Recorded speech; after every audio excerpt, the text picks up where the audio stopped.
Tere õhtust kõigile, tere tulemast tagasi Parabellumisse. Nagu näete, olen siin koos kolonel Stirpega. Morol on natuke probleeme mobiiltelefoniga, aga ta tuleb kohe tagasi. Ja kapitiinil on seljavaludega probleeme ja seetõttu ei saanud ta tulla. Võib-olla tuleb ka Marko Bossi, ta liitub siis, kui saab. Sest tema tegeleb peamiselt pooljuhtide kiipide ja pooljuhtmaterjalidega seotud küsimustega. Kindlasti toimub selles segaduses midagi. Näe, Daniele on tagasi. Loodetavasti siin on Daniele. Tere, Daniele. Kas sa oled siin, Daniele? Kas sa kuuled mind? Jah, me kuuleme sind selgelt ja valjult. Daniele, ma kuulen teda. Me näeme siit natuke viitega, aga pole hullu. Saame selle viivitusega hakkama ära muretsa. Alustame küsimusest, mille kolonel kohe alguses esitas. See tähendab, et praegu on Trumpil aega kuni 1. maini, et see kas lõpetada või taotleda pikendust. Sest Ameerika Ühendriikide presidentidel on 60 päeva aega juhtida sõda, milleks pole saadud luba. Küsimus, mida endalt küsiti, oli just see, kas Trump alustab uuesti, taotleb pikendust või ei hooli üldse millestki. Ja agentuur Reuters ütlebki, et mõned analüütikud, mitte Trumpi poolelt, vaid kongressist, arvavad, et tõenäoliselt ei hoolida sellest üldse. Selle asemel, et otsida kongressi heakskiitu. Ma mõtlen, kas tema, arvestades, et kõik on kuidagi paigas. Ütleme nii, et CENTCOM saadab ka treilereid, mis meenutavad veidi Ukraina 2023 aasta pealetungi omi. Nende tegevusest Hormuzi blokaadis. Kui see on Trumpi jaoks probleem, mis sa arvad, Giorgio, kas ta ei tee sellest üldse välja? Või kasutab ta seda tähtaega sõja taasalustamiseks, selle asemel, et minna ja paluda pikendust? See on hea küsimus, sest probleem on selles, et olemas on sõjaline vastus, mis teoreetiliselt peaks olema minu ala, kuid on olemas ka puhtalt luurepõhine vastus, mis põhineb isiku analüüsil ja tema poliitilisel profiilil. Puhtalt sõjalisest vaatenurgast mina ei näeks selles probleemi, seda küsitakse kongressilt. Pikendust 1 kuu võrra õigustatakse just sellega, et käimas on läbirääkimised, võib-olla jõutakse diplomaatilise lahenduseni konfliktile, säilitades samal ajal sõjalise surve.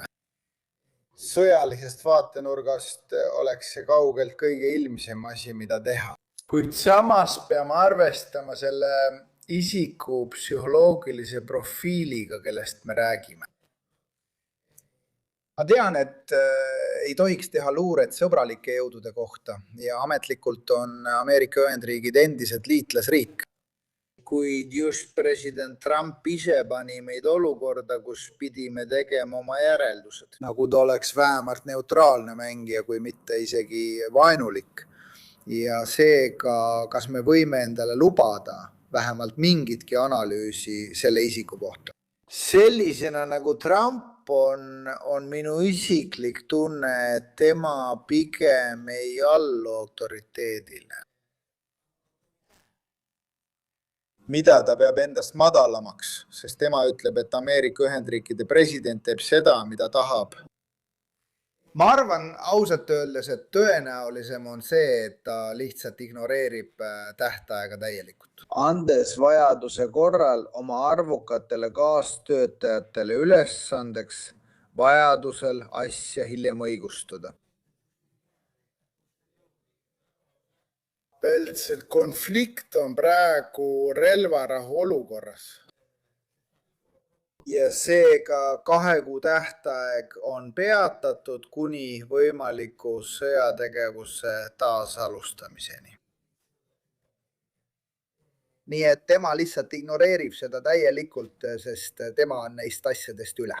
Ja ta sunnib Exetit ja vajadusel Rubiot ilmuma senatisse selle viigilehega, sest just sellest on jutt.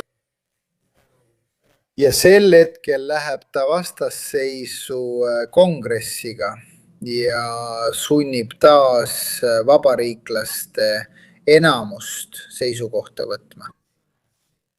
Kas tema poolt või tema vastu, mis tema jaoks on tavaline lojaalsusproov tema enda partei liikmetele?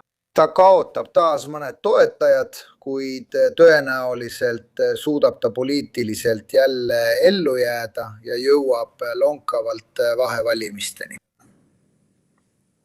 Jah, ka sellepärast, et on olemas seadus, 73. aasta sõjapidamisvolituste resolutsioon. See ütleb, et Ameerika Ühendriikide president võib sõjalist tegevust alustada vaid 60 päevaks enne, kui ta peab selle lõpetama või kongressilt loa saamiseks sinna pöörduma.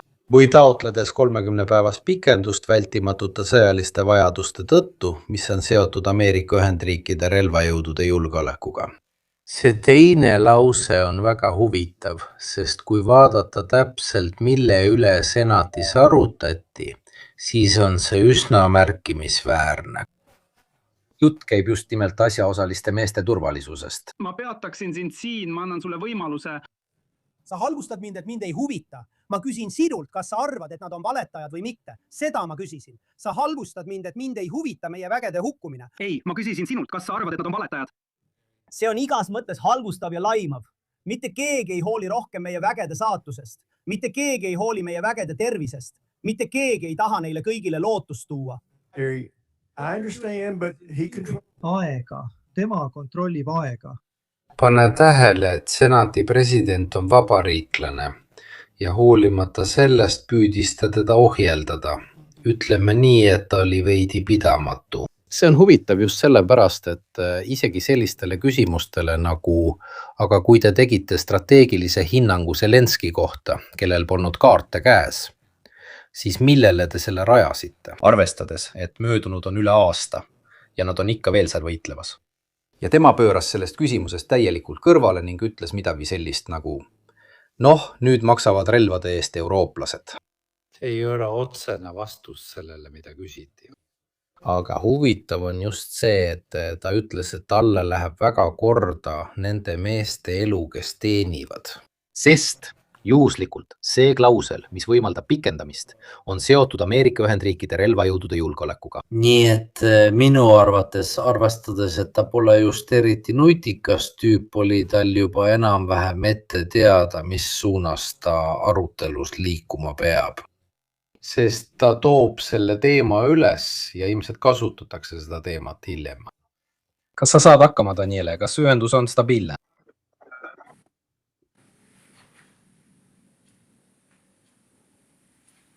Kas sa kuuled meid, Daniele? Kuule. Nii, ma kuulen teid. Kas sina kuuled mind? Jah, räägi. Olgu. Nii. Olen nõus, jah, nõus. Nello stirpe. Et see ei... Ma peatan sind, Nello, aga on ilmne, et ta ei peatu. Lisan ühe detaili. Me kuuleme sind halvasti, proovi video välja lülitada. Ma pole kunagi sõjale üles kutsunud. Aitäh. Minu arvates, arvestades... Ega minu arvates ta ei saa hakkama. Piisab, kui video ära võtta, minu arvates sobib ka ainult heli. Ma kirjutan selle võib-olla ülesse. Kasutan juhus, kuni tema taastub ja ütlen teile, et ärge kasutage videot, kui ühendus ei pea vastu. Et näha ka Trumpi hoiaku muutust, nüüd kui paus hakkab peaaegu läbi saama. Tuleb märkida, et CENTCOM hakkab saatma treilereid, asju, mis annavad aimu, ühesõnaga ollakse valmis. On mõned ajakirjandusallikad, näiteks Axios, kes ütlevad, et nad on rääkinud mõnega, nagu tavaliselt, eks ole, asjaga kursis oleva isikuga, et põhimõtteliselt kui läbirääkimised ei õnnestu, kavatsevad nad teha teise rünnakute vooru, et näha, kas siis võib-olla ollakse vastuvõtlikumad. Minu arvates on siin ka topeltstrateegia, eks ole, Georgia? Iraani varud, sellest mida nad toodavad, ei saa eriti palju rohkemaks minna, sest kas nad sulgevad, peatavad kõik või ületavad praktiliselt omaenda varusid. ja see võib olla suur probleem, ma arvan, et see on ka osa Ameerika strateegiast, see blokaadi vastu, ütleme nii. Aga iraanlased on tegelikult puhtalt sõjalisest vaatenurgast suhteliselt lihtsas olukorras. Sest nemad on olukorras, kus maismaasõda ei toimu, seega ei ole ohtu territooriumi kaotada. Konflikt toimub ainult tulevahetuse tasandil ja nemad on diktatuur. Meil ei ole rahva toetust vaja.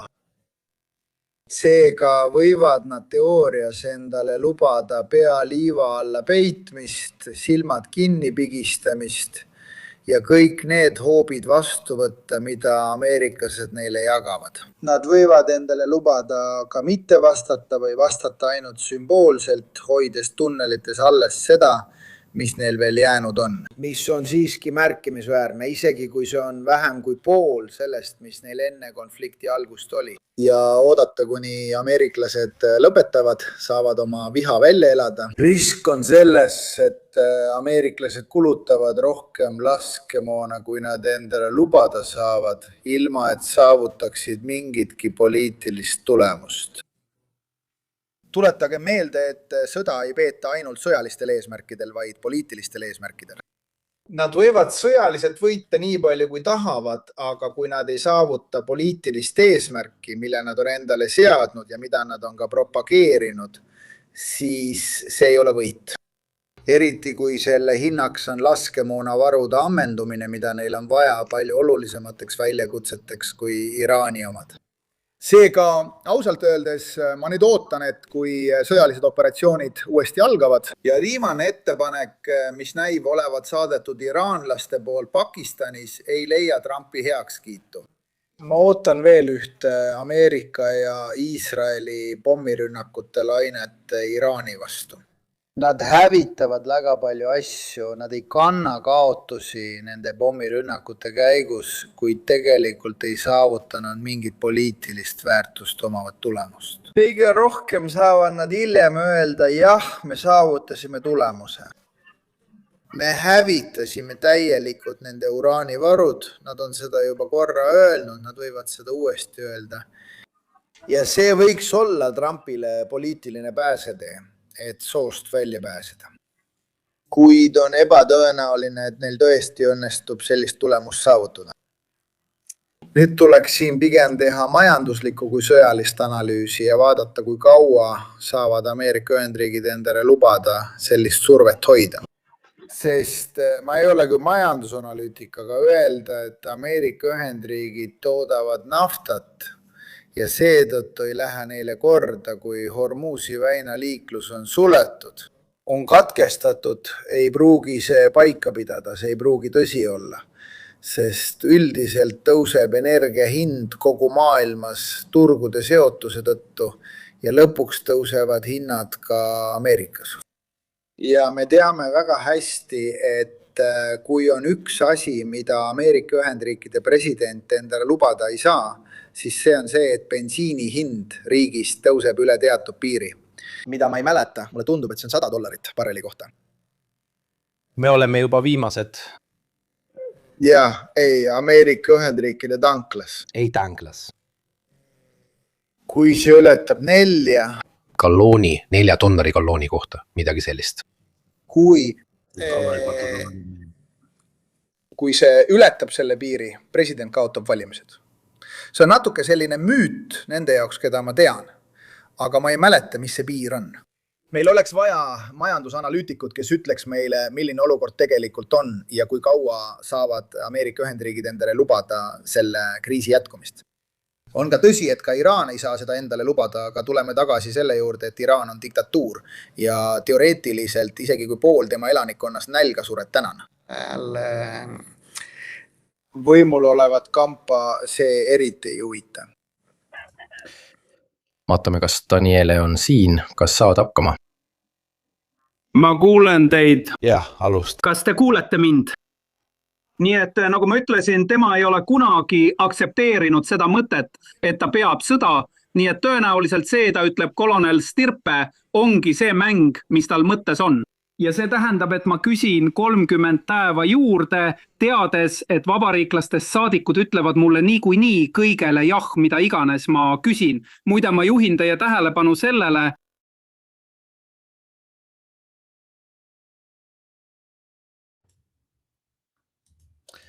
mulle tundub, et ühendus on katkendlik, on ka üsna suuri probleeme ühendusega ja tema on Washingtonis. Eks ei, ma ei usu. Ma ei tea, kus ta on. Ma arvan, et kodus, sest ma näen kodust keskkonda, mitte hotelli või midagi sellist. Huvitav punkt on reservid, sest kui kaua saab see mänguke veel jätkuda. Ma vaatasin natuke erinevate riikide reserve, vähemalt viimast hinnangut, mis oli siiski aastast 2025. 25 di 2000. ja Hiinal oli 400 miljonit barrelit riiklikke reserve ning ülejäänu oli, ütleme, erasektori ettevõtete käsutuses. Aga Hiina puhul on need enam-vähem üks ja sama asi. Ameeriklased on teisel kohal, neil on samuti päris hea seis.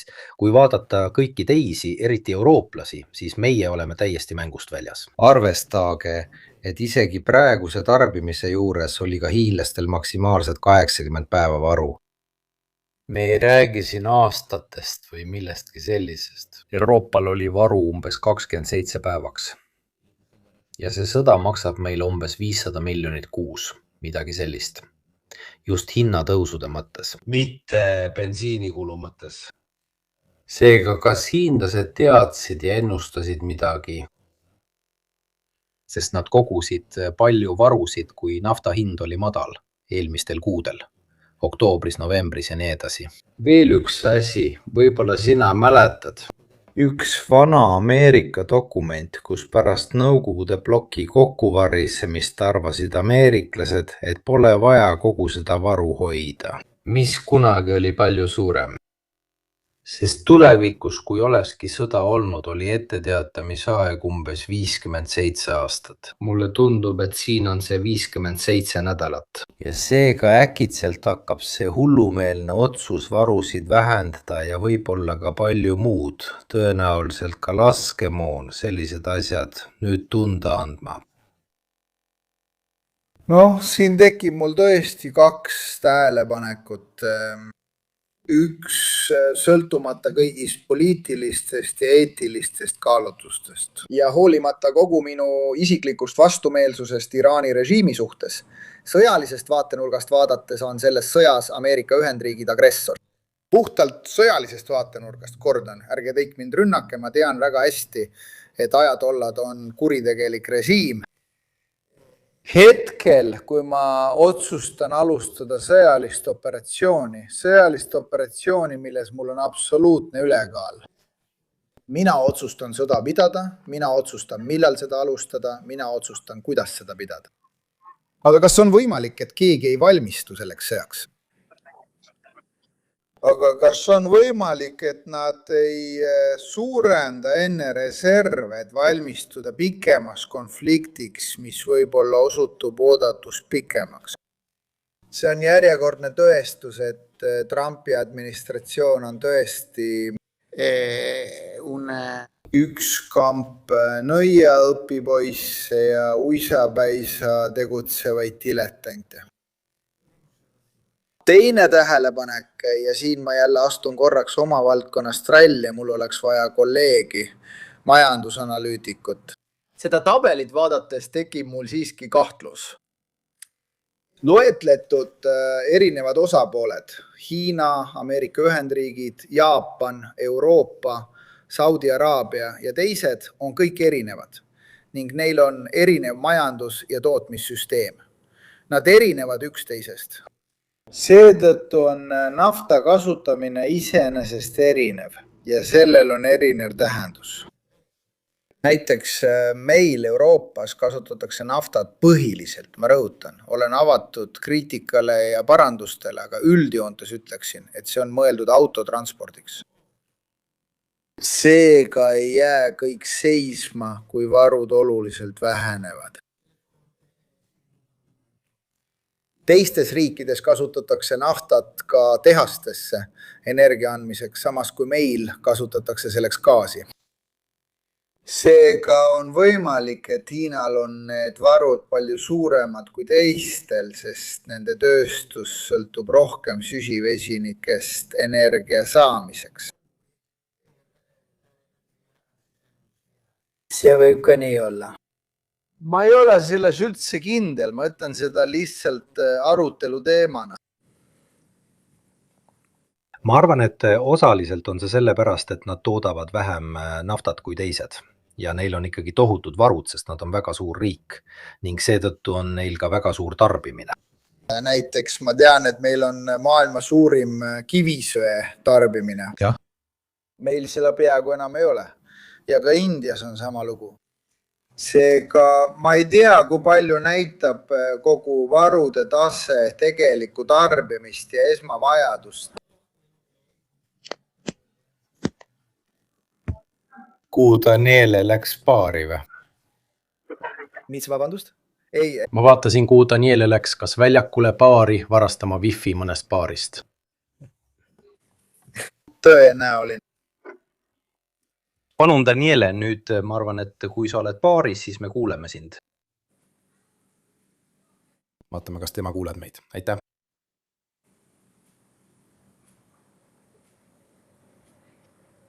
Daniele! Ei, kuni tema taastub. Kasutan juhust, et tuua sulle veel üks teema. Praegu on meil Iisrael, aga selle kõrval on ka paar uudist, mis on minu arvates üsna huvitavad. Üks, Araabia Ühendemiraadid lahkusid OPEC plussist. Ja mis kõige tähtsam, nad on hakanud saama õhutõrjesüsteeme. Paistab, nad saavad iisraelastelt oma kaitseks ka vägesid. Kas see on ülemuse peremehe vahetus? Sõltuvuse vahetus? Või nagu ütleks Aldo Giovanni ja Giacomo, kas siin keeratakse laud ümber? Aga ma ütleksin, et Araabia Ühendemiraadid järgivad väga sarnast poliitikat Euroopa riikide omaga. Nad mitmekesistavad oma la loro dipendenza. Nii, et nad ei sõltuks enam ainult ühest tegijast. Emiraadid on saanud, ütleme nii, päris kõvasti kõrvetada ameeriklaste poolt selle konflikti juhtimisel. Nad on konfliktis peaaegu täielikult ühel meelel, mitte aga poliitilise algatuse osas, et Iraani kõvasti rappida. Aga nad on ka sügavalt rahulolematud ameeriklaste poolt konflikti juhtimisega, mis jättis nad palju haavatavamaks, kui nad ootasid. Ja seetõttu nemad mitmekesistavad.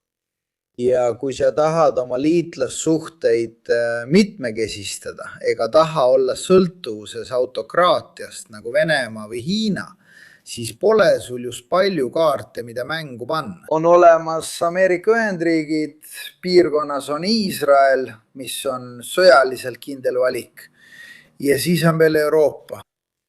Nüüd on Pärsia lahe riigid hakanud mitmekesistama just Euroopast alates.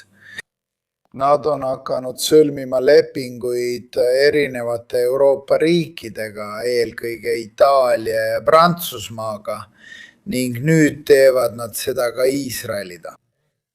Ma ütleksin, et see on täiesti pragmaatiline vaade sellele, kuidas toime tulla maailmas, kus Ameerika Ühendriigid ei ole enam kindel tugi. See on järjekordne märk sellest, kuidas Trump hävitab Ameerika Ühendriikide hegemoonilist positsiooni maailmas, muutes Ameerika positsiooni kontinentaalse suurriigi omaks. Tema mõjusfäär ei laiene enam kogu planeedile, vaid konkureerib teistega. See on sellepärast, et tema on hävitanud pehme jõu, ta on hävitanud tingimusteta usalduse, mida enamik riike Ameerika Ühendriikide vastu tundis. Võib arutada, kas see usaldus oli õigustatud või mitte. Ja sellepärast on Araabia Ühendemiraadid otsustanud, et nüüd on mõned asjad, mida Ameerika Ühendriigid enam ei taga. Nad ei tee neid enam kõige paremal viisil. Kes praegu jätab mulje, et tal on maailma parim õhutõrje? Iisrael. Pärast Iisraeli, kes on järgmine? Pärsia lahe riigid sõlmivad lepinguid Iisraeli, Ukraina ja Itaaliaga ja teiste Euroopa riikidega, et sõltuvus Ameerika Ühendriikidest ei oleks enam täielik. Kui nad näevad, et Iraani vastase konflikti puhul suunatakse Patriot raketid ühelt liitlaselt teisele üleöö, siis nad õigustatult küsivad endalt. Aga kui homme on Ameerika Ühendriigid kaasatud konflikti Vaikse ookeani piirkonnas ja meil tekib jälle probleem Iraaniga, siis kes annab meile Patriotid? Sama küsimus, mille Ukraina endale esitas. Üks esimesi asju, mille ma välja tõin, kui see jama algas oli.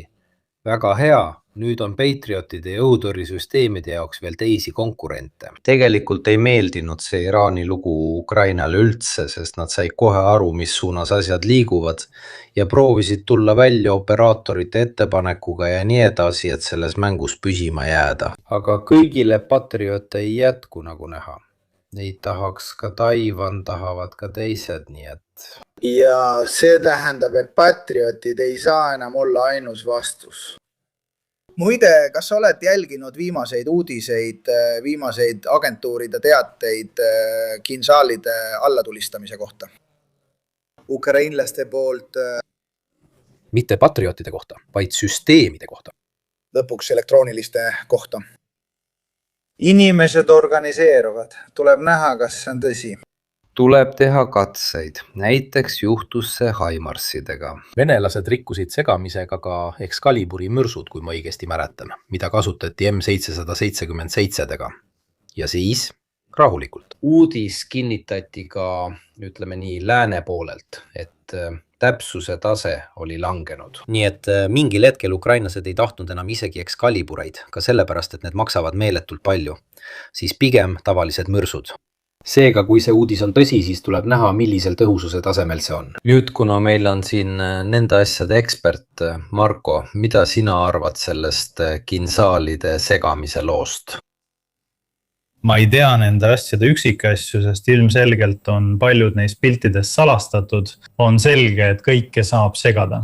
Seega iga raadiosignaali, mille sa kinni püüad, eriti kitsal sagedusavel ja eriti kui kasutatakse süsteeme, mis ei ole eriti keerukad, saad sa seda teha.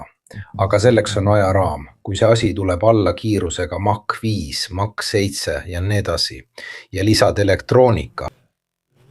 Võrreldes mehaaniliste suurustega on elektroonilised suurused 1000 kordi kiiremad, alati, igal juhul. Seega tuleb vaadata, kuidas see toimib. Ma ei tea praktiliselt midagi sellest, kuidas see asi töötab. Kuid see, mida me praegu näeme, põhimõtteliselt ütleme ette ära. See on asi, mida me ütlesime juba ammu aega tagasi. Et elektroonika, mida me leiame veegis nendes kontekstides, on osaliselt midagi uut ja osaliselt midagi, mis on mineviku pärand. Me rääkisime sellest sinu saates mõned päevad tagasi või nüüdseks juba mõned nädalad tagasi ja et paljud Ameerika süsteemid investeerivad endiselt raha süsteemidesse, mis on tegelikult juba aegunud. Ja et paljud asjad, et seda tõlkida on sponsoreerige mind, ma kuulen seda alati terminina, teil on see igaveseks. Ei, mitte lihtsalt natuke aegunud. Isegi kui kasutad itaaliakeelset terminit. Asi on selles, et toodetakse relvasüsteeme ja siis püütakse nende kallal töötada ja neid parandada. Ja seetõttu pead neid hooldama ka, sellepärast et see on odavam. Nagu enamik rakette, kui vaadata, kuidas Vene raketid on tehtud, siis neil on kas ühiseid osi Pulava rakettidega või vaata kogu KH seeriat, mis on ühel või teisel moel. Mõned osad pärinevad isegi 1970-ndatest, sest pole midagi halba, kui mõni osa pärineb 1970-ndatest. Kui see töötab. Kuid relvasüsteemi peale ehitamine on parim viis vähem kulutada, sest tootmisahel on juba olemas ja nii edasi ja nii edasi. Aga neil on ka hoolduskulud, mis jõuavad lõpuks väga kõrgele, see tähendab, et sa üritad midagi töökorras hoida, see on natuke nagu üritaksid vana Fiat 500 elus hoida. Jah, sa võid seda teha, aga nüüdseks on see pigem kunstiline tegevus kui midagi muud. Kuid kui vaadata... Täpsemalt tuleb vaadata, kas asi on läbimõeldud ja millisest põlvkonnast on juhtimissüsteem, näiteks lennujuhtimise või tagasisidesüsteem või mis iganes muu põhjus seal on. Kui me rääkisime just nimelt kaua aega tagasi sellest kanalist telekommunikatsioonist sellest, et raadiomobiilsidet üleval hoida on vaja 10 triljonit turukapitalisatsiooni, selle sees on tohutu keerukus. Nüüd kujuta ette raadiosignaali, mille on võib-olla välja töötanud väike uurimisbüroo kusagil Venemaal mõnes kontoris. Nad pidid looma side, mis tegelikult on keerukas, kuid seda saab segada. See ei saa töötada lairibal, sa võid kasutada sageduse hüppamist, aga ka seal varem või hiljem need vanad sagedused, millel nad töötavad. Esimene, kuidas seda kutsutakse? Esimene opton, mille leiad, vaata kuidas elektroonika on tehtud, saad aru, millisen sagedusalal filtrid töötavad ja saad loomulikult taastada sagedused, millega nad töötavad. Nii et lõpuks, kui sul just ei ole midagi äärmiselt keerukat ja paindlikku, ja seega ei ole tegemist kõige uuema põlvkonna elektroonikaga ning ka edastussüsteemid peavad töötama selle kõige uuema põlvkonna peale. Ma näen seda üsna keerulisena põhimõtteliselt, ehk siis kõik, mis on pärandtehnoloogia, nagu me ütlesime, vana või arenenud minevikust, on ikkagi väga kiirele vananemisele allutatud. Vaata näiteks GPS-i. Rääkisite enne kõigest sellest, mis kasutab GPS-i. Praegu tulevad välja tehnikad, mis parandavad vastupidavust, vastupanuvõimet segamisele ja petmiskatsetele. Rääkimata muidugi segamisest, aga just petmisest, kus raketile või laskemoonale pannakse uskuma, et ta on ühes punktis, kuigi tegelikult on ta teises ja nii edasi. Ja need ei ole mingid hullumeelsed tehnoloogiad. Tuletan kõigile meelde, piisab, kui otsite YouTube'ist, seal on imelisi trikke, mida saab teha Raspberry ja 250 eurose STR-iga. Ja on olemas tarkvara, mille panete Raspberry peale ja teie sõber, kes on teie ees autos, mida te jälgite, panete teda uskuma, et ta on Nevada kõrbes. Nii et te panete ta tõesti minema sinna, kuhu tahate, lihtsalt GPS-signaale võltsides. See on täiesti teostatav asi. Nii et loomulikult võib kõik, mis selles valdkonnas seotud on, olla segadust tekitav ja vabandust, ma läksin liiga pikaks. Ei, venelased tegid seda, nagu me enne rääkisime, HIMARS-idega, GPS-juhitavate Excalibur-mürskudega. No lõppude lõpuks raketti, mis liigub sellise kiirusega, ei pea sa eriti palju kõrvale juhtima. Juba 0,001 kraadi muutus. Tähendab, et eksid sadade meetritega ja see on kumulatiivne. See on kumulatiivne, eriti kui lendad sellisel kiirusel Mach 7 juures. Nii et, aga mina olen ikka seda meelt, et kui ma ei näe, siis ma ei usu. Selles mõttes, et nemad ütlevad 26 katset, aga neid pole olemas. On tõsi, et viimasel ajal, viimase 34 kuu jooksul pole kinšaalidest eriti palju kuulda olnud. Ma olen alati näinud ametlikes raportites, et neid oli välja lastud 2, 4 ja 6. Ma peaksin tegema vastukontrolli, vaadates kõik korrad üle, kui kinšaal on tabanud sihtmärki. Et näha, kui palju neid on välja lastud ja deklareeritud, kui paljudest saame kinnitada, et nad on tabanud sihtmärki, ja kui paljud on hoopis rajalt kõrvale läinud. Võrreldes viimase 4 kuu koguarvuga, nemad ütlevad aasta algusest, nii et umbes viimased 5 kuud, nüüdseks juba 4. Eks me näe, see saab kindlasti olema midagi huvitavat, mida kontrollida ja Fontanaga koos uurime seda lähemalt. Aga ma küsin ka oma kontaktidelt Ukrainas, sest tavalised kohalikud ajalehed kirjutavad, kui mõni rakett on siia või sinna tabanud. See ei ole nii, et kogu info oleks tsentraliseeritud. Nii. Suur vahe, eks. See kingeli suur lugu lõpuks. Ei, lihtsalt me räägime siin detailidest. Tahaksin lisada ka seda, et rahustada neid, kes ütlevad alati, et ma olen liiga optimistlik. Peame ka meeles pidama, et leida ICM-lahendus, elektroonilise sõjalahendus, et neutraliseerida rakett ei ole lahendus selle raketi vastu. See on hetkelahendus. Kui siis tõenäoliselt hetkel, kui nad ise saavad aru, mis süsteemiga on tegemist, suudavad nemad omakorda tõenäoliselt üsna lihtsalt leida vastumeetme ja nii see läheb edasi. Vabandust, et ma vahele segan, aga kui ukrainlased teatavad, et nad on 26 neist peatanud, siis tõenäoliselt on venelased juba selleks ajaks oma meetodid muutud. Sul poleks põhjust sellist asja rääkida, kui see poleks juba juhtunud ja olukord poleks juba muutunud. Aga tegelikult... Siin Marko ilmselt saab kinnitada, see on tõeline sõda. Elektroonilisest vaatenurgast seisneb see just selles, et panna vastane sundseisu, kus ta peab oma relvasüsteemile lisama veel ühe vidina, muutes selle üha kallimaks ja üha keerulisemaks ehitada. Ja seega pikemas perspektiivis muuta see vananenuks. See juhtus Shahadi droonidega, mis alguses maksid väga vähe. Hiljem, kui lisati üha rohkem vastumeetmeid Ukraina vastumeetmetele reageerimiseks, muutus see järjest kallimaks. Ja lõpuks pidid venelased hakkama ehitama oma versioone, mis olid erinevad, eraldiseisvad ja eristuvad. Mitte enam vanade versioonidena, nagu sa õigesti ütlesid. Ma võin sulle öelda, ma loen ka altpoolt. Ma ei tahtnud täna sellest rääkida, sest tahtsin paremini infot koguda, aga kuna me selle teema üles võtsime. Tootja väitis ka, et liimasüsteem on selle aasta esimeses kvartalis kõrvale juhtinud 33 tiibraketti ja 10 000 drooni.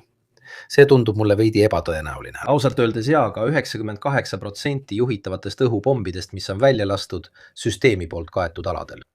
Ma tean seda, sest 2 päeva tagasi vaatasin mõnede analüütikute viimaseid satelliidipilte, kes uurivad, kuhu kõik pommid on langenud. Ja neid oli sel kuul umbes 600 ainult. Zaporižžja, Pokrovski ja nii edasi rindel. Nii et need arvud ei vasta juba visuaalsetele tõenditele ainult pommikraatelte põhjal. Välja arvatud juhul, kui nad mõtlevad, et ta on need kõrvale juhtinud, see tähendab, et ta pani need natuke mööda minema. Probleem on selles, et enamik õhust visatuvaid pomme on liupommid. Jah, neil on ka see süsteem olemas, aga enamik lendab liueldes tuntud asukoha suunas. Nii et ma ei usu isegi, et nad selles etapis GLONASSi kasutavad. See on lisavõimalus, aga tavaliselt on need juba eelnevalt, ette arvutatud, et liuelda kindlas suunas. Maksimaalselt tehakse väikseid parandusi. 10 000 puhul peaks neil olema mehaaniline ja eelhäälestatud juhtimine, seega neid ei saa mõjutada. On olemas ka GLONASS potentsiaalselt, mis võib midagi teha, kuid tavaliselt on need, mis olemas on, mehaanilised tavaliselt. Sest GLONASS töötab. Seal on umbes 10-meetrine kõrvalekalle, aga tead, kui sa viskad 3000 kilose fabi, siis pole vahet, kas tabad 10 meetrit vasakule või 50 paremale. Oleme seal. Ütleme nii, et tulles tagasi selle juurde, mida Giorgio ütles, minu arvates on tõesti olemas hüpped, mis sunnivad vastast vastumeetmeid võtma. Need aga on tõhusamad. Tahan tuua ühe näite. Kui minna ajas palju tagasi, siis SAO-2 raketid Vietnamis ei olnud süsteemid, mis oleksid nõudnud väikseid vastumeetmeid. Ütleme nii, et ajutiseks lahenduseks olid elektroonilise sõjapidamise konteinerid.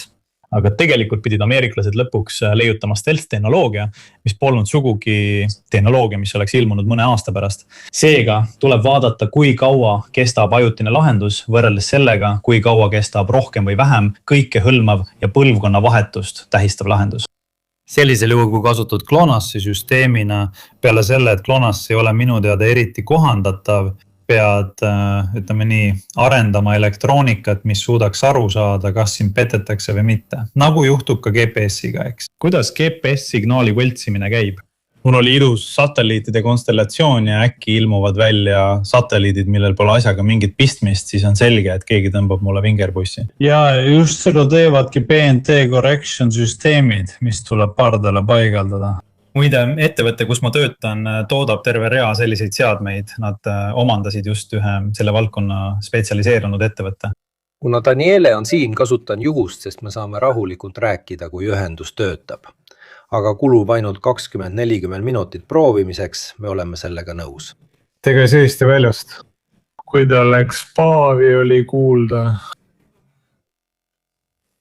Loeme Roosiberga otse eetris, isegi telepaatia teel. Wi-Fi ümbermaailma reis 80 päevaga.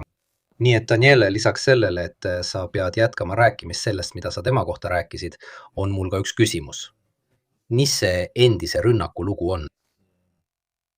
Endise FBI juhi rünnak Trumpi vastu. Kuidas see nüüd välja tuli? Kuidas see on? Kuidas nii? Daniele, kas sa oled valmis? Jah, jälle, kas te kuulete mind? Järjekordne kättemaksu episood, mis ütleme nii on kestnud 12 aastat sellest ajast, kui Trump ametlikult poliitikasse astus, kes praktiliselt igal võimalusel nõuab Hillary Clintoni arreteerimist, endise CIA juhi ja endise FBI juhi vangistamist. Kui mõni nädal tagasi suri teine endine FBI direktor Mueller, ütles Trump oma harjumuspärases halvas maitses, et tal on tõesti hea meel, et ta surnud on.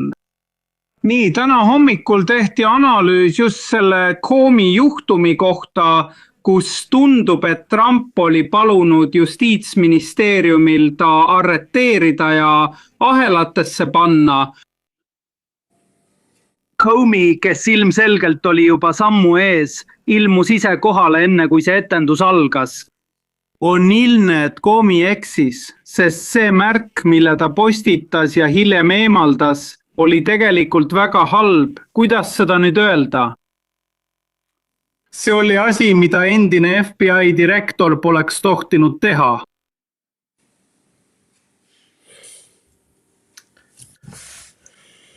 Tundub, et see läheb mustaks. Minu arvates on täna Danielel telefon, mis kohe plahvatab, aga kas ta suutis selle siiski lõpetada? Mul praegusel hetkel küll. Kui tubli, väga hästi. Kui ta suudab vähemalt ühe täieliku lause lõpetada, siis meile sobib see ka. Vaene Moro, kes on alati ühenduses ja ringi liikumas ning tal on selliseid probleeme. Aga jah, huvitav välja antud vahistamismäärus endise FBI juhi vastu. Tavaliselt annab vahistamismäärusi välja FBI juht. Siin on vastupidi. Aga vaata siin ma tahan sinu arvamust, Giorgio, luure seisukohalt näitab, et närvilisus on täielik. Ehk siis sa tegeled sellise suurriigiga nagu Iraan, teed blokaadile ja sul on ikka veel aega tegeleda endise FBI juhiga. Selliste asjadega samal ajal, kui nad jätkavad paljude inimeste vallandamist, nii sõjaväe kui ka luurevaldkonnast ja nii edasi. Hekset on see, mis ta on, me oleme seda näinud, nii et ma saan aru, et kui su juurde tuleb selline tüüp ja tahab sulle käske karjuda, siis tekib tahtmine talle paar kõrvakiilu anda ja ta koju saata. Aga selline ongi olukord ja minu arvates on siin suur lõhe, eks sõjaväelased teadsid väga hästi, milline olukord oli. Seda tõestab ka staabiülema tagandamine. Aga teisest küljest oled sa poliitilise diktaadi all ja pead ikkagi tegema seda, mida sulle kästakse. Nii, sina, kellel on sõjaväeline karjäär, kuidas sa suudad need kaks asja ühendada, kui tead, et käsk, mis sulle antakse, on idiootlik ja sa ei saa. Ma tean, et tahad seda hästi mäletada, sa sattusid sellisesse olukorda Liibüas. Niisiis, Siin avaldan ma selgelt oma isiklikku arvamust. Ameerika Ühendriikidel on põhiseadus, mis on põhimõtteliselt 18. sajandi lõpust pärit dokument ja mida on väga vähe muudetud. Kuulsad muudatused, ka need on suuremas osas väga vanad. Ameerika süsteemi kontrolli ja tasakaalumehhanism on äärmiselt keerukas, see on ajalooline eeskuju maailmale, kuid see on aegunud.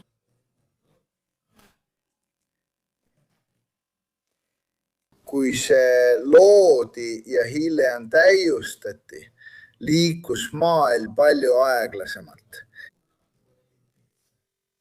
Seetõttu jätavad Ameerika süsteemi ette nähtud ajaraamid ruumi neile, kes kasutavad ära tänapäevase tehnoloogia, kaasaegse ühiskonna ja praeguste süsteemide poolt loodud hallaalasid.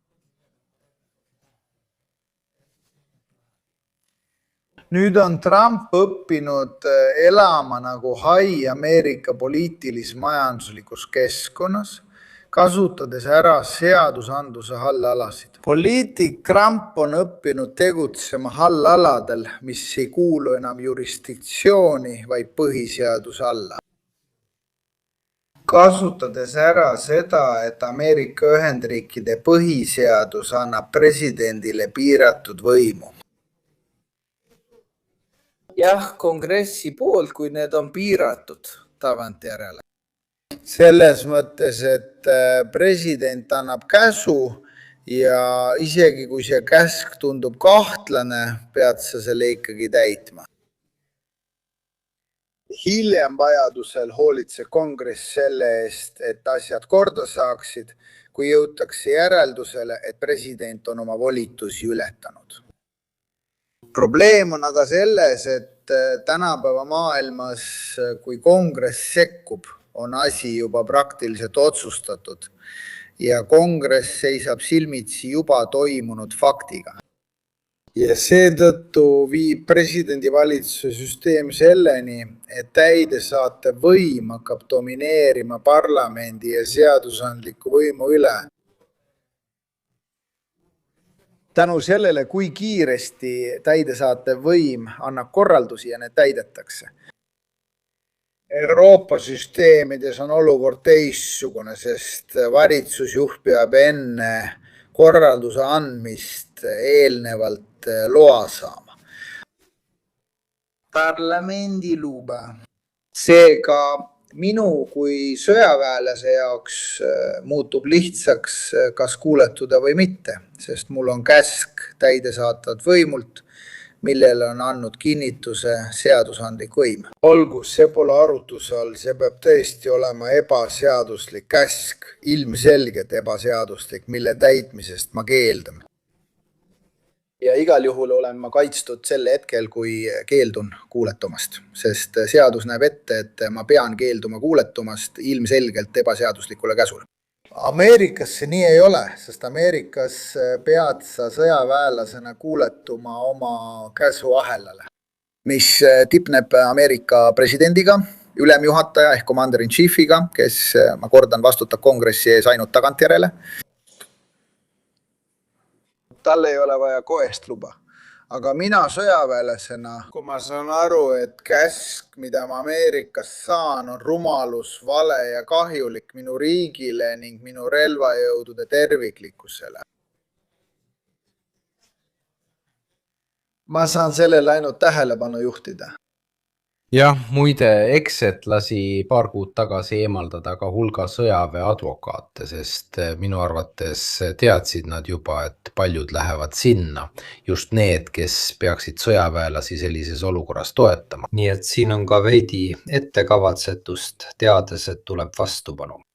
Muidugi, aga on ka see, et kui ma ise ei taha sellele käsule alluda, siis mul on ainult üks võimalus esitada lahkumise avaldus.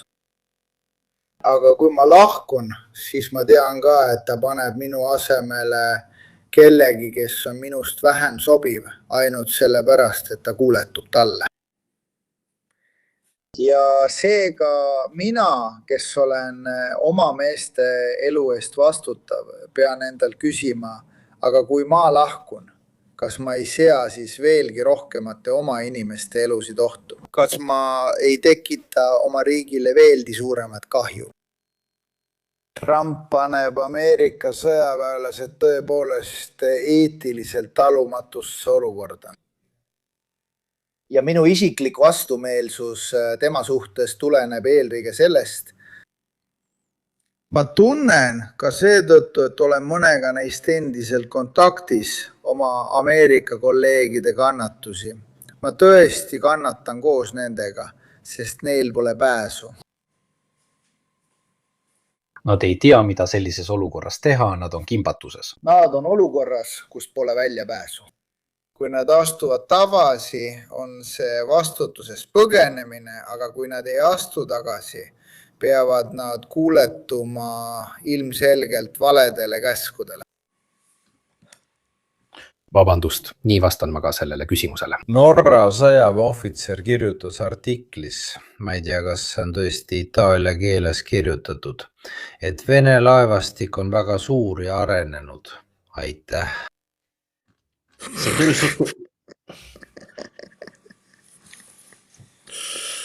Milline?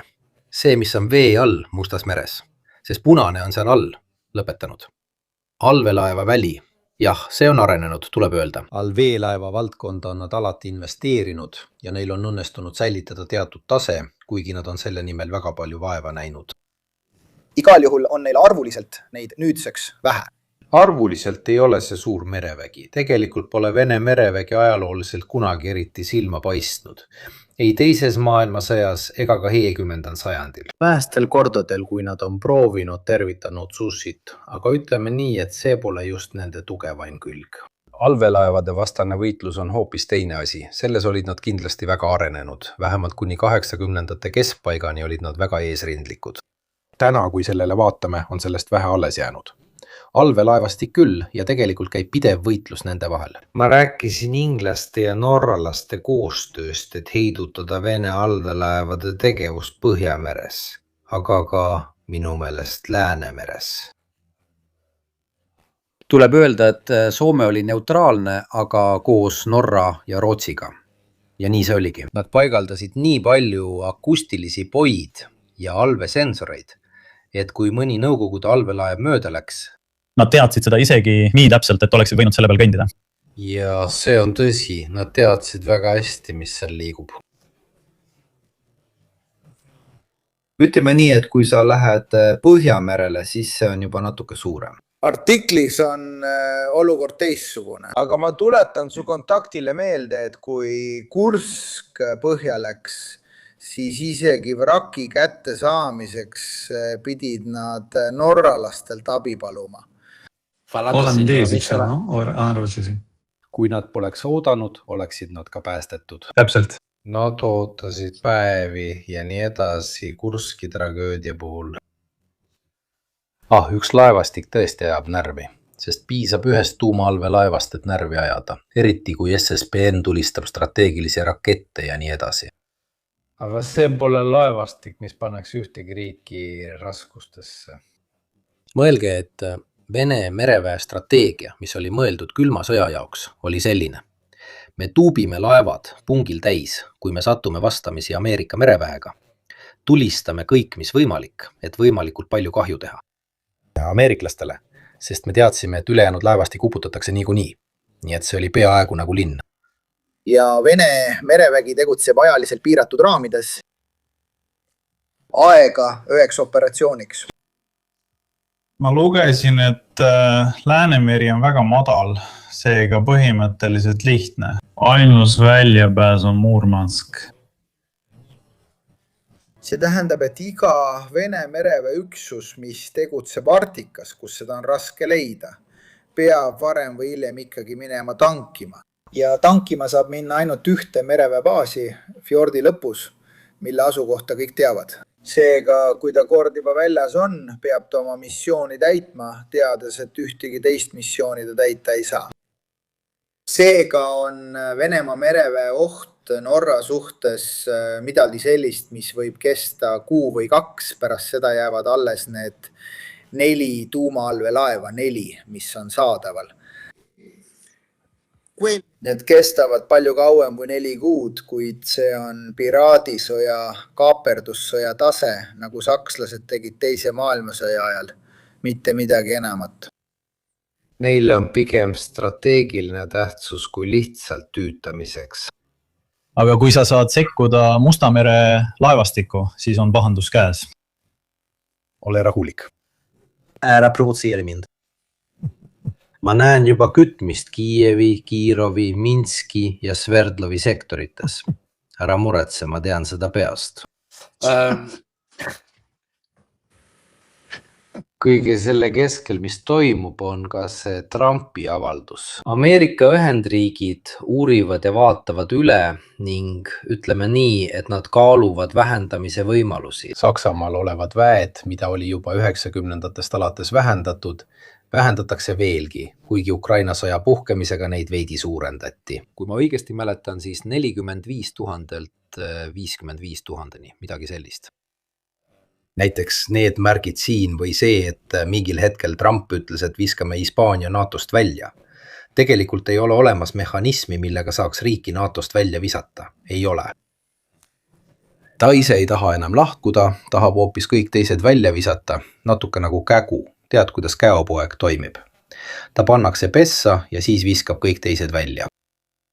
Teoorias on olemas peatamise mehhanism, kuid selle peaks kiitma enamus sisuliselt ühehäälselt Põhja-Atlandi nõukogus. See tähendab, et kõik teised riigid, kõik riigid peavad olema ühel meelel, et liige peatada.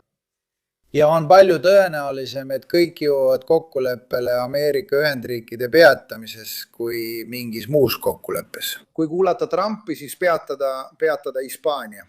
Nii et jätame selle, see on tõesti naeruväärne. Seda võivad uskuda ainult need, kes on veendunud, et NATO kuulub Ameerika Ühendriikidele ja nad teevad sellega, mida tahavad. Ja jätame nende veendumused sinna paika. Me teame väga hästi, et see nii ei ole. Ka Saksamaal vägede vähendamine nõuab mu teadaolevat muuseas kongressi heakskiitu.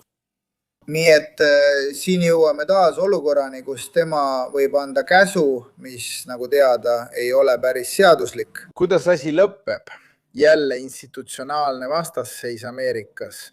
Nii et ei, siin on jälle Trump, kes räägib üle võlli. Ja tema käitub nagu mängiks, ta mängib tohutut ülemaailmset strateegiamängu, tal on maailma suurim mänguasi käeulatuses.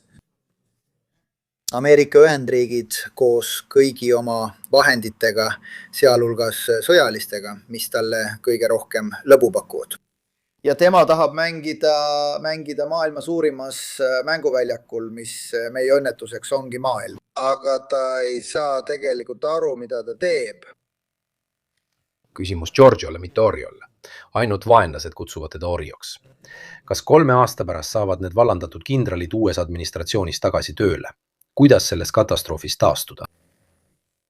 Loomulikult, kui kongress võtaks vastu mingi seaduse, mis tekitab haldusliku segaduse, siis teoreetiliselt saab seadusandlik võim seda teha. Kui presidendi heakskiit on olemas, siis saab seda teha. Aga oleks tohutu probleem kutsuda tagasi teenistusse inimesi, kelle asemel on vahepeal juba teised inimesed tööle võetud. Nii et mina, kindral B, kutsutakse asendama kindral A-d, kes on ametist vabastatud. Kui kindral A kutsutakse tagasi, siis mina, kindral B, kes pole milleski süüdi ja olen oma uuel ametikohal. Sind on juba ümber määratud ja nii edasi. Oled kogu oma veoauto juba ära kulutanud. Mis tagasi? Halduslikult on see õudusunenägu. Ka sellepärast, et Puglia oli tipp-positsioonil. See tähendab, et staabi ülemat ei võeta lihtsalt ja ei saadeta tagasi. Kõik, mida nad saavad teha, on see, mida nimetatakse karjääri taastamiseks ja anda talle üksnes halduslikku heastust. Aga ei ole võimalik neid tagasi panna sinna, kus nad olid. Kahjuks on need inimesed ohvrid olukorrast, ajaloolisest seisundist, mis on nad sellesse ajaloolisse olukorda pannud. Ta poetas just järjekordse pärli, värske uudis.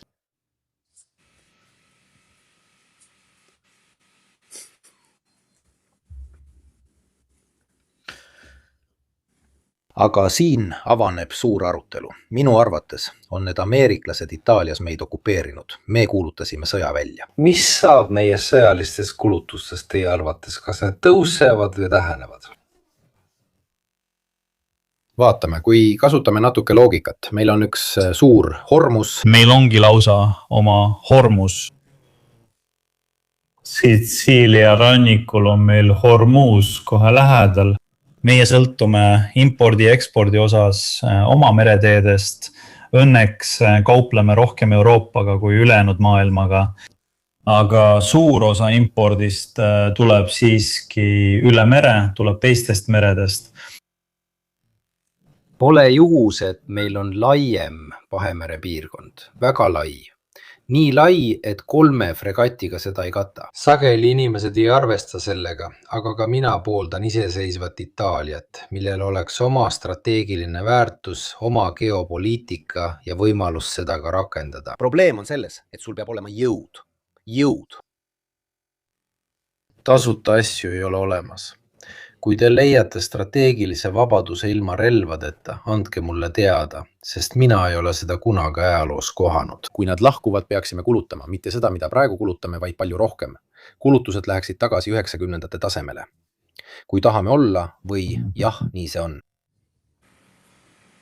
Aga see on meie vaatenurgast, Ameerika vaatenurgast on olukord aga veelgi huvitavam, sest oletame, et Ameerika Ühendriigid tõmbavad oma väed välja. Lisaks tekib selles punktis ka administratiivne õudusunenägu, sest mis saab kogu Ameerika tehnikast, Ameerika omanduses olevatest infrastruktuuridest, mis asuvad Euroopas. Ja mis nendega tehakse, jäetakse need liisingusse, natsionaliseerime need või jätavad nad sinna ühe valvuri. Meil on eeskujuks üks mudel, eks ole, Giorgio, see on Nõukogude Liidu lagunemine. Riigid pärisid enam-vähem suurema osa, kuigi suurem osa läks lõpuks tagasi tootjale, see tähendab Poolale. Ühel hetkel leidis Poola end 10 kasutute baasidega, millega ei osatud midagi peale hakata, sest seal majutati tohutut armeed. On asju, mida ei saa lihtsalt lahti võtta ja Atlandi ookeani teisele poole tagasi viia, kuid eelkõige on siin ka puhtalt strateegiline aspekt. Nüüd kõige muu kõrval vajavad Ameerika Ühendriigid Euroopat eelkõige sellepärast, et see on operatiivbaas, mille kaudu nad teostavad oma ülemaailmset strateegilist ülemvõimu kogu planeedil. Kui nad kaotavad Euroopas baasid vabatahtlikult näiteks, viidates Trumpi poliitikale, siis kuidas nad Iisraeli toetavad? See oleks huvitav. Küsimus on, kus nad alustavad. Peaks tegema ühe korraliku otseülekande. L'Ameerika senza võimekus jõudu projitseerida. Me võtame neilt kõik baasid Euroopas ära. Kas sa mäletad seda infot, mille me avaldasime selle otseülekande ajal, mille me tegime? Kõik 10 000 väljalendu, mis nad tegid Epic Fury kampaanial, startisid kõik Euroopast, Euroopa baasidest. See on vältimatu. Lennukikandjad tegid väga vähe. Geopoliitiliselt asub Euroopa endiselt keskmes. Ameerika Ühendriigid asuvad geograafiliselt teisel pool. Nende jaoks on jõu projitseerimine ülejäänud maailma hoopis teine asi. Ilma Euroopata, ilma võimaluseta Euroopale toetuda, Euroopa tugipunktina kasutada, ei saa nad seda enam Lähis-Idas teha. Neil pole enam mingit tähtsust. Päev pärast seda, kui nad on Euroopa baasidest lahkunud, ei jõua nad isegi enam Diego Garciani. Nad kaotavad täielikult Lähis-Ida, Ida-Aafrika, Lõuna-Aafrika, kogu India, ookeani. Nad suudavad jõudu projitseerida vaid Guami saarele. Ja Atlandil kuni Lääne-Aafrikani piisab sellest. On veel üks küsimus. Iraaki sõda on näidanud, et lennukikandjad hakkavad sõjapidamises selgeid väsimuse märke ilmutama. Siis me nägime, et lennukikandjad peavad jääma rannikust enam kui 800 miili kaugusele ilmselgetel põhjustel, mis ületavad F-35 lennukite 550 miili tegevusraadiust ilmselgete haavatavusprobleemide tõttu. Ja ilma Euroopa baasideta Q-Ford oleks saanud minna Revanti.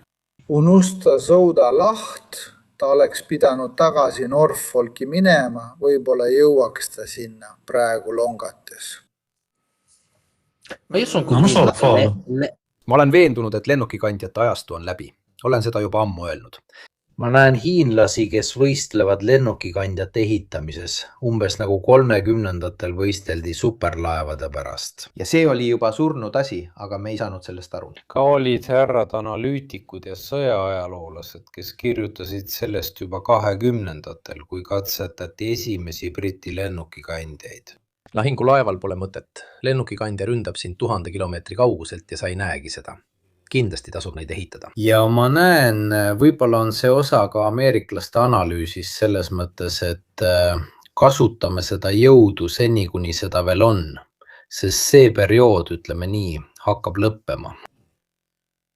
Näed, kas sa mäletad selles valdkonnas oli väga huvitav Dracheneli saade, kui ta rääkis Ameerika lennukikandjate arengust, doktriinist?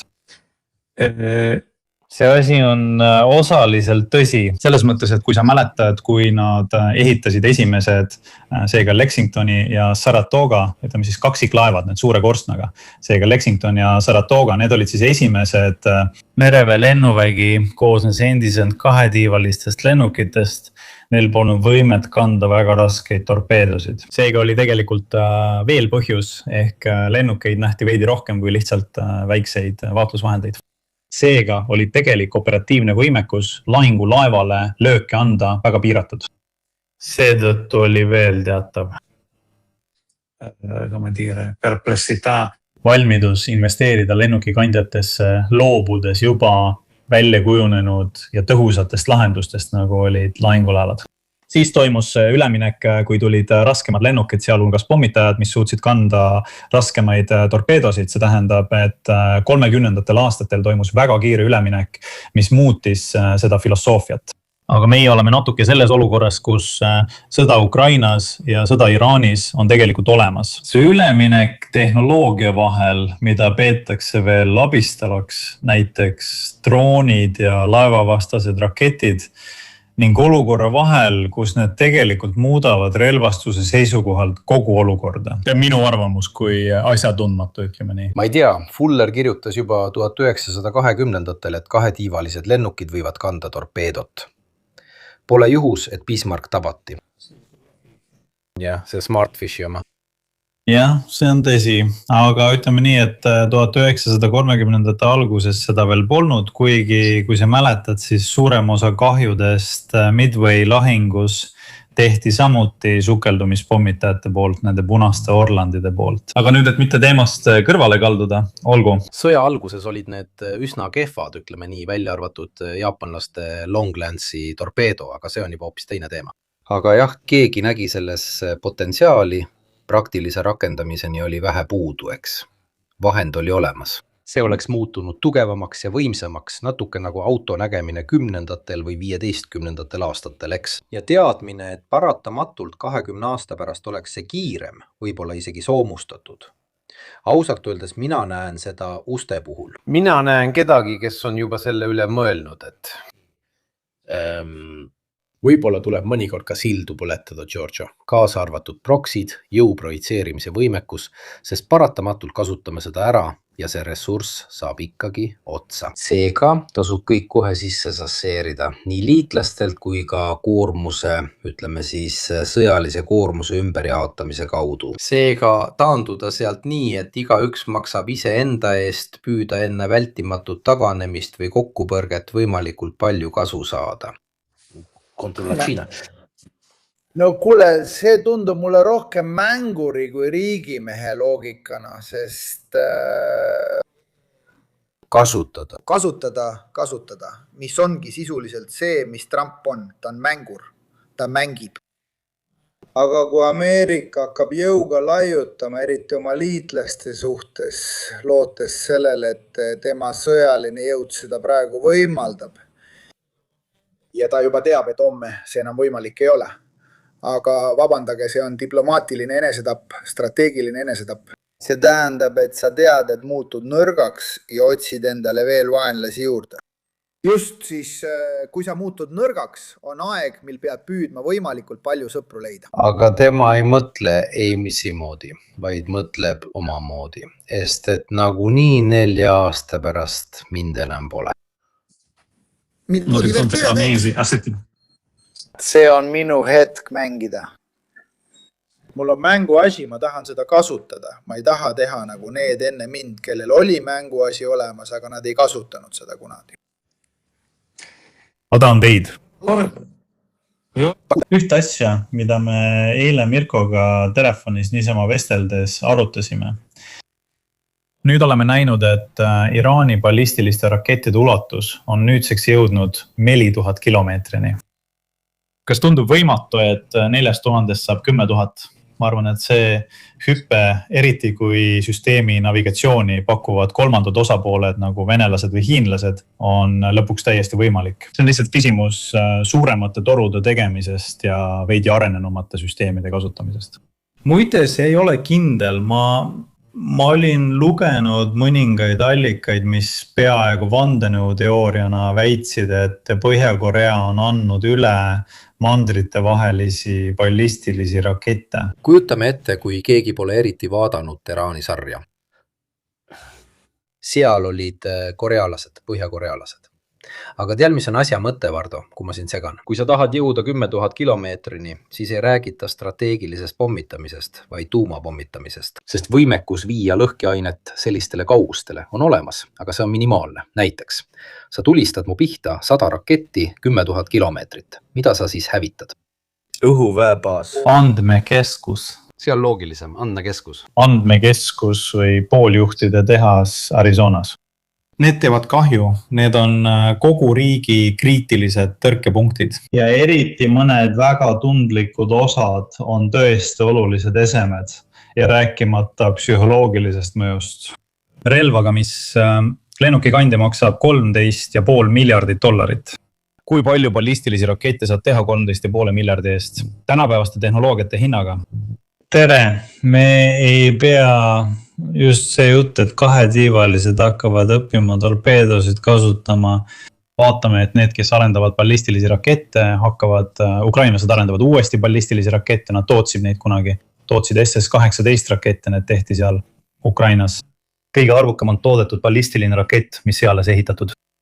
Seda tehnoloogiat on põhjakorealastel, varsti on see ka iraanlastel, see on kõigil olemas. Seega koondatud andmekeskused ilma igasuguse kaitsekatteta on asi, mida tuleb hakata arvestama.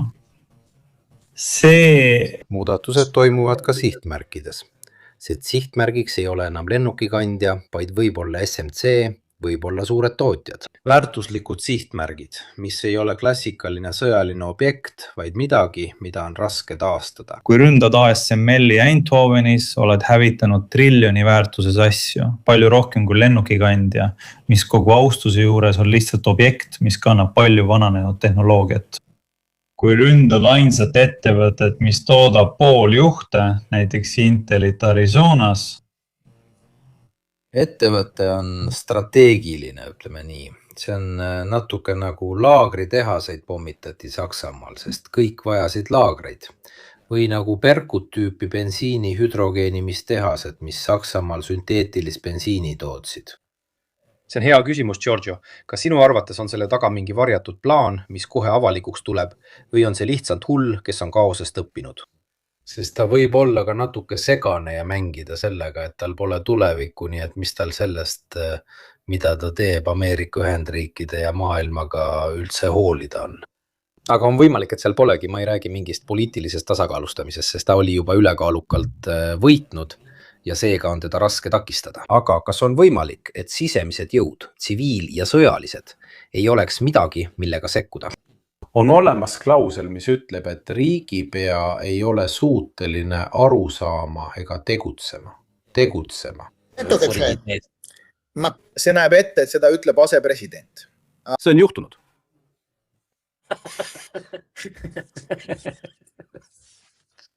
Juma. Ei, see ongi see, mida ma enne ütlesin. Ameerika Ühendriikide põhiseadus koostati põhimõtteliselt 18. sajandil. Ja seda on väga vähe kaasajastatud. Mõtteviis on jäänud samaks, presidendil on võim ja ta tegutseb. Kui president eksib, sekkub seadusandlik võim tagantjärele. Ja tead, mida nad ütlesid? Olgu, loogika on selline. Võib-olla tuleb üks hull välja, aga teine mitte. Millised on võimalused?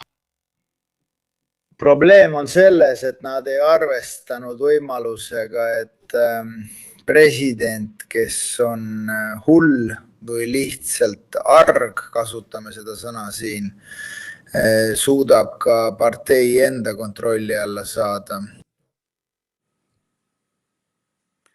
Kui partei on allutatud tegelikult juba enne presidendiks saamist, kui ta on partei allutanud ja valimised võidab, on tal kongressis enamus.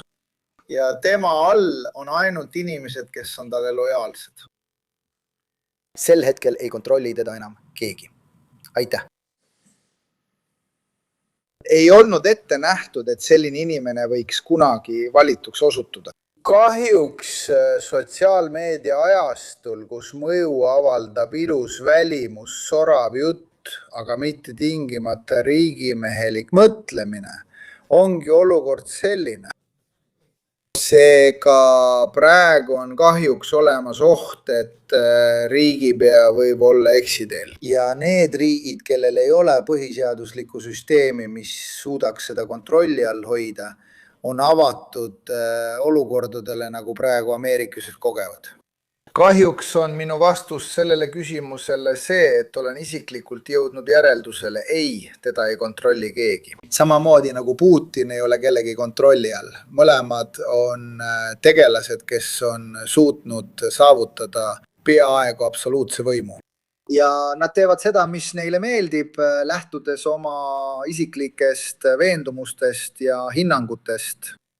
Keegi ei suuda nende võimu piirata ja seetõttu on neil võimalus teha väga palju kahju.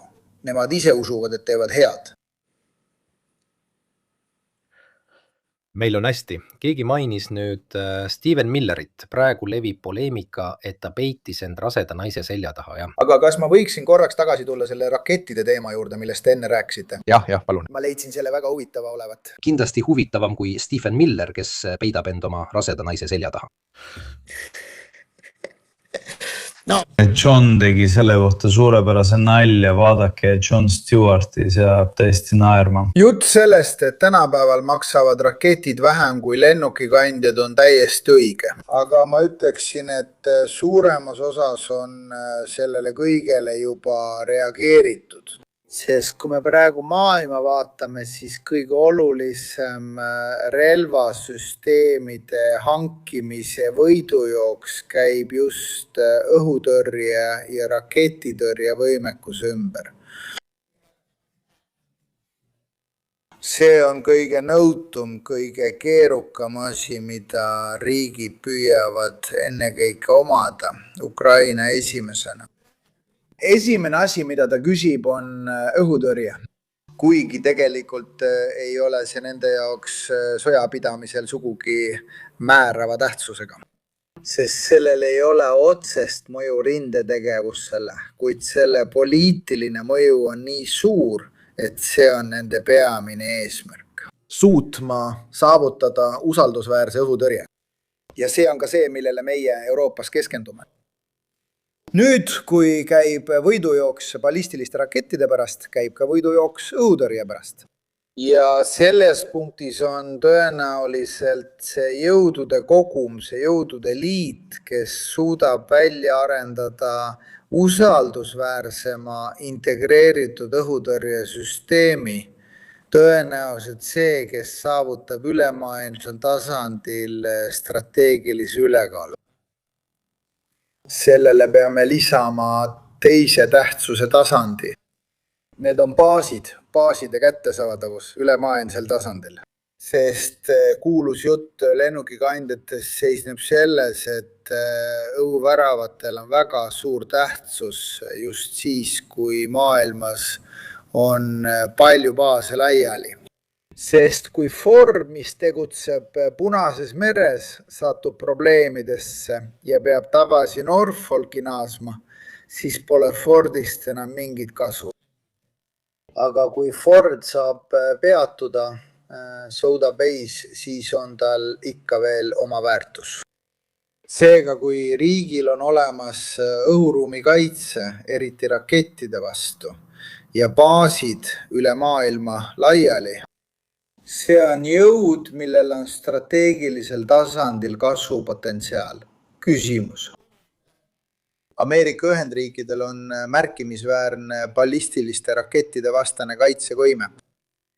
Kui nad aga NATOst lahkuksid, kaotaksid nad baasid. Sest tuletame meelde, et suur osa Ameerika baasidest asub tegelikult Briti ja Prantsuse territooriumil. Üle maailma laiali olevad saared kuuluvad brittidele ja prantslastele. Nii et lõpuks on paradoksaalsel kombel just see jõud, kellel on ballistiliste rakettide vastased võimed ja baasid üle maailma laiali, on Euroopa. Ma olen alati mõelnud, miks hiinlased on nii kinnisideeks nende neetud lennukikandjate suhtes, kui nende vastane on teoreetiliselt vaid 60 kilomeetrit kaugusel nende rannikust.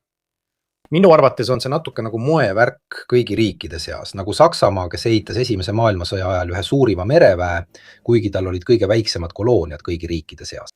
Mida kuradit ta selle Kaiserreichi mereväega peale hakkas, kui ta ei suutnud isegi sadamatest välja saada? Taanist. Kaubanduslik võitlus Saksamaa importis oli nagu couch ja nii edasi, seega 20 lahingulaeva ja 12 ristlejat. Sellest ei piisanud. No sono bastardi. Ei, sest Inglismaal oli neid rohkem. Aga see, mida George ütles, on täiesti tõsi. Sul on vaja baase, sest kui sul neid suurepärased lennukikandjaid pole, siis teed lihtsalt tiiru ümber oma maja ees oleva saarekese ja kuhugi kaugemale ei jõua. Baasid, mis on laenatud, nagu minu kandis öeldakse, endistelt koloniaalvõimudelt, sest need on koloniaalpärand, siis näiteks Diego Garcia ja need kohad siin, ärme teeskle midagi muud. Ja Prantsusmaal on neid rohkem kui Inglismaal. Jah, tegelikult küll. Tal on neid rohkem laiali ka Okeaania, Suus-Kaledoonia piirkonnas, nendes piirkondades siin. 2 sõna Palantiri kohta. Viimasel ajal toimub palju segadust ka tehisintellekti ja toetuse valdkonnas. Pentagon ja teised, ütleme nii, üsna huvitavad tegelased. Väike märkus, kui sa rääkisid rakettidest, on tõsi, et seda uuritakse palju. Kaitsevaldkonnas on ameeriklased hüperhelikiiruse osas veidi maha jäänud, kuid tundub, et nad tahavad kasutusele võtta Dark Eagle'i süsteemi. Rääkisin sellest artiklist, mida ma teile ühest ajalehest näitasin. Pange tähele, et ajalehed on... Mul on hea meel näha, et kvaliteeditase on halb ka mujal, mitte ainult Itaalias. Middle East Eye ja nad panevad sinna juurde Eye Mars. Noh, olgu. Tõenäoliselt on midagi. Ma ei tea sellest eriti palju, tean vaid, et nad töötasid välja süsteemi sihtmärkide tuvastamiseks, mis hiljem jõudis sellesse kooli, kuna nad uskusid sellesse. Kuid hiljuti tuli välja üks sõjaline ressurss, seevastu üks väga huvitav asi. Nende Hiina ekvivalendil, mis teeb enam-vähem sama tüüpi tööd, kogub põhimõtteliselt infot sotsiaalmeediast ja loob seda. Nad suutsid näiteks, mõelge sellele tähelepanelikult, hiinlased on jäiritav ühiskond. B2 lihtsalt tehes Ossinti ja jälgides tsiviilsidet B2 ja erinevate lennujaamade juhtimistorni töötajate vahel. Nii et kombineerides erinevaid andmeid, näiteks lennuliiklust, suhtlust lennujaamadega ja muid erinevaid andmeid suutsid nad sisuliselt osa sõjalistest vahenditest jälitada. Marko, ära pahanda, aga ma sain su kätte, ma ütlesin, et nad ründavad veebruari viimasel nädalal. Ma sain täpse päeva pihta. See ei nõua mingit Marconi valikut. Nad liigutasi 150 lennukit, kogu planeet nägi neid, see oli lihtne. Autod liikusid, samuti ka väed. Teada saada, kus nad sel hetkel liiguvad ja mida nad teevad, on hoopis teine asi, eriti veel kogu selle info organiseerimine. Üks asi on lihtsalt umbkaudu teada, hoopis teine asi on omada aimu vahendite asukohast, mida nad teevad, see on juba hoopis teine lugu. Ja see tähendab näiteks, võtame näiteks selle tüübi, kes sõidab autoga mööda ja ütleb koodisõnadega, mida ta just märkas. Stardiral või pargitud sõjaväebaasi angaaride lähedal kusagil Lähis-Idas või mõnes teises tundlikus lennujaamas. Nii et ütleme, et lennukikandjad ei ole reidil. Jah, tegelikult mitte. Seda ütles Jaapani spioon Pearl Harboris. Mulle tundub, et see on suur asi. Aga kogu selle kokkupanemine. Aga jaapanlased kaotasid oma positsiooni just siis, kui see oli kõige olulisem. kas sa mäletad? See kuulus vesilennuk, mis pidi maanduma, leidis selle valve all olevat ja ei suutnud loomulikult tankida. Ja seega nad ei teadnud, et lennukikandjad olid juba sadamast väljunud. Me räägime Midway'st, me mainime Midway'd.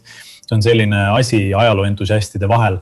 Aga küsimus ongi osindsüsteemides, mis ühendavad infot paljudest näiliselt ebaolulistest allikatest. Põhimõtteliselt on teabesaladus ja läbipaistmatus tänapäeval kadumas. Mitte ükski.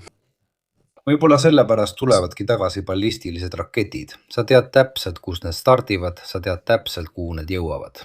Sest trajektoori saad sa tõesti arvutada Motorola abil.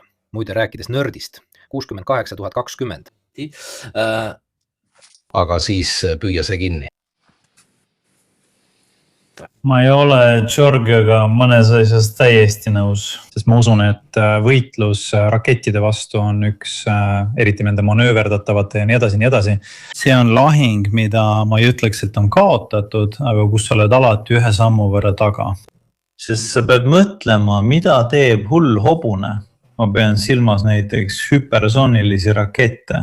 Sa pead sisuliselt ära arvama, mida teeb hull hobune. Ja see võidujooks tõstab energiabilanssi aina rohkem. See tähendab, et tõrjerakett peab omama aina rohkem energiat, muutub aina kallimaks. Sa pead tabama seda järjest varasemas faasis või siis lõppfaasis, sest vahefaasid muutuvad juhitamatuks. Ja ma ei tea, ma näen seda kui rasket võidujooksu, väga raske. Näiteks liuglemine sõidukist saab tõesti täielik segadus. LGV või mis veel hullem, hüpersoonilised, ütleme siis puhtad. Ma näen seda võidujooksu alati ühe sammu võrra taga selles võitluses kahuri ja soomuse vahel. Ja suunatud energiarelvad ei pruugi olla lahendus. Elektromagnetilised relvad on näidanud toru kulumist. Tuletame meelde, mida jaapanlased praegu teevad. Kellel on veel väga palju probleeme lahendada, ei tea, kas nad kunagi lahendataksegi. Seega, kui keegi just ei tule välja millegi revolutsioonilisega suunatud energiavallas. Ma ei näe seda. Nii vastame ka küsimusele, miks vähemalt häirimine ei ole nii palju lihtsam kui selle tabamine. Kuidas te näete laserrelvade tulevikku näiteks õhutõrjes? Tegelikult ei ole sul piisavalt aega, et laseriga tabada objekti, mis liigub kiirusega maksimaalselt 7, maksimaalselt 10, maksimaalselt 12. Sul lihtsalt ei ole aega, et seda pihta saada. Pange tähele, see, mida praegu kasutatakse Iisraeli katsetustel, vajab drooni põletamiseks 45 sekundit. Seega on tal vaja. See on võimsuse probleem. See on kogutud võimsuse probleem. Kui sul oleks laser, mis annab 100 megavatti, siis probleem on selles, et sul oleks vaja 100 megavatist energiat, mida põhimõtteliselt 1/10 sekundiga välja lasta. Laadimine puudub. Ma kujutan ette. Kondensaatorid teevad seda tööd. Aga oletame, sest meile ei meeldi neid asju öelda, oletame, et sul on need olemas. Ja kui sa paigaldad selle ballistiliste rakettide vastase laseriga kahuri, mitu neist oleks vaja, et katta näiteks Itaaliat, arvestades hajumist? On olemas atmosfääri hajumise probleem muidugi, sest teoreetiliselt võiks neid panna vähe, aga see sõltub nende süsteemide tegevusulatusest, see sõltub atmosfääri hajumisest, seega sõltub see sellest, kui kõrgel sa neid tabada tahad. On veel üks probleem, et raketti võiks teoreetiliselt kaitsta suitsukattega, lastes selle ümber laiali plasma, mis kõrvale juhib. Ma ei tea, võib-olla räägin rumalusi, aga sellest räägitaksegi. Näiteks halva nähtavuse korral, udus või vihmas, kaotab laser suure osa oma energiast. Seega ründad siis, kui hakkab sadama. Võid sellega hüvasti jätta, hakkame ette valmistama. Ma ei tea, Giorgio, mida sa arvad sellest kahuri ja soomuse võitluse teemast rakettide puhul? See on võhiklik. Ma ei tea. See on võhiklik, arvestades, et ma olen tehniliselt ja inseneertehniliselt dinosaurus. Oleks parem, kui ma vaikiksin, aga lihtsalt selline tunne on. Minu tunne on, et raketitõrje läheb kahele rajale järgmistel 35 aasta jooksul. üks neist on railgunid. Seega kasutame lihtsaid kineetilise energiada mürske, mis liiguvad ülisuure kiirusega ja tagavad punktikaitse kõige vastu, mis läbi pääseb. Ülemine kaitsekiht on esindatud tõrjerakettidega, mis nagu sa ütled, jäävad alati väga kalliks. Siis on ilmselgelt olemas ka orbiidil põhinevad relvad, sest lootus peatada ballistilisi rakette ehk neid, mis liiguvad nii, mitte tiibrakette, mis lendavad madalalt, on seotud just ballistiliste rakettidena. Lahendus on peatada need kosmosest just siis, kui need on oma orbiidi tipul. Ja ka siin liigume selles suunas, liigume laserrelvade poole, igal juhul suunatud energia poole, liigume suurte satelliitide poole, millel on suured akud. Ja ma ei tea, milliseid generaatoreid nad pardale panevad, tõenäoliselt on need lõpuks ka tuumageneraatorid. Näed, et siis me läheme edasi. Kosmose militariseerimine. Need on omavahel seotud, eks, viimasel ajal. Tahtis mees viia päikesepaneelid kosmosesse, sest ta ütleb, et seal pole praktiliselt vaja hooldust teha. Ja need laevad end 24 tundi ööpäevas, nii et võiks energiat ka otse koha peal laadida, ütleme nii. Siis tuleb vaadata, kui palju ta suudab välja võtta, et toita urasid. Muidugi see teeks tegelased õnnelikuks. Seda oligi vaja, sest kõik tahtsid laseronett. See arutelu on väga laserone moodi. Aga jah, tõenäoliselt on tulevik just selline. Satelliidikonstellatsioonid juba midagi katsetatakse, palju rohkem satelliite, mis teevad jälgimist ja võib-olla suudaksime isegi ühe külje pihta lasta. Ja siis tuleb vaadata objekti kiirust, sest see pole lihtne. Kuid sellest hoolimata olen näinud, et ameeriklased liigutavad nüüd seda tarksüsteemi. Forse contro l'Iran. Assimilatsioon, viagionet. See, mida nad kasutavad, ei ole ainult Dark Eagle. See on midagi enamat. Depecho, Ljuf. Iraani tõrjed, ma arvan, et see on rohkem katsetamiseks, ettekääne selle reaalses keskkonnas katsetamiseks. Ja edasi. Sest tal on Iraani võimekus objekte tõrjuda, mis ületavad Bavara 373 mõne tema professori taset. Mis ei ole just eriti kõrgel tasemel. Seega, et mitte liiga pikaks minna, kokkuvõtteks. Ma arvan, et Trump ei hooli pikeldusest. Ta teeb nii, nagu ise tahab. Ja ausalt öeldes arvan, et iraanlased ei taha alla anda, ka sellepärast, et keskne küsimus on tuumateema. Ei rohkem ega vähem, nad on selle üle kogu riigi laiali kandnud. Ameeriklased teavad väga hästi, et seda ei saa enam kätte. Need ei taha sellega ringi käia. Ja kindlasti ei ole ameeriklased nõus neid Venemaale andma, sest Venemaa annaks need edasi. Nad tulevad sisse ja lähevad välja teisest pöörduksest. Ma arvan, et Trumpi jaoks kõige ilmsem ja kõige rumalam asi Trumpi puhul on ridarünnakuid. Arvates, et sama vana retseptiga muudab ta midagi. See on minu oma. Ka sellepärast, et nii tehes ta on lõbus. Mina lugesin hoopis ühte arvamust, ühte üsna haiget ideed, mis eriti ei meeldinud. Robert Polki, analüütik ja professor Scola ülikoolis ütles, et Trump vajab venelaste toetust, et piiranguid leevendada. Seega võiks ta isegi avaldada survet Euroopa liitlastele, et nad tühistaksid Ukraina toetamise vastutasuks toetuse eest. See on arvamus, on üks asi, üks stsenaarium, aga ma soovitaksin seda talle. Ütleme nii, et praegu me ei anna seda idee. Loodame, et Trump pole seda kunagi kuulnud. See oli NBC-s liiga palju kahjuks. Nad napsasid meid selle uudise ära. Aga ta on juba proovinud, millist täiendavat survet ta veel avaldada saab. Just, nimelt. Mina ei näe seda teooriat. Arvestades, kui vähe Venemaa tahtis rünnakusse sekkuda, on see nii-öelda tõsi.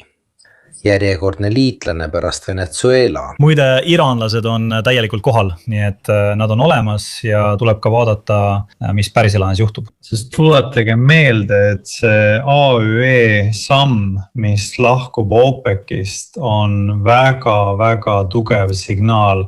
See on nii naftatootjate kartelli kui ka piirkonna suurima investeerimisfondi jaoks. See ei ole Saudi Araabia, vaid pigem ütleme, et see on Emiraatide oma seega. Võib tekkida teiste riikide ahelreaktsioon, kes tahavad lahku lüüa ka sellepärast, et nad peavad tagasi saama selle, mida nad kaotavad. Nüüd, kui sa eemandud fikseeritud hinnast, saad selle endale natuke nii seada, nagu ise tahad. On ka teine asi, nad olid selle teemaga juba pikka aega hädas. Siin on esimene hea võimalus. Ja teine on see, mida ütles õigesti Giorgio Alfaras. Ma ei mäleta, kas sina olid ka seal, Giorgio, ta ütles. Kui kriis kestab 6 aega, siis see sulandub aasta keskmisse. Aga kui see kestab kauem, siis leiavad riigid muid lahendusi ja pärast seda ei minda enam tagasi. Jah. Aga näiteks oli, isegi kui te vaatate, nad on ikkagi Saudi araablased ehitavad naftajuhtmeid, mis läbivad kogu Saudi Araabia, on ka teine, mis suundub põhja poole.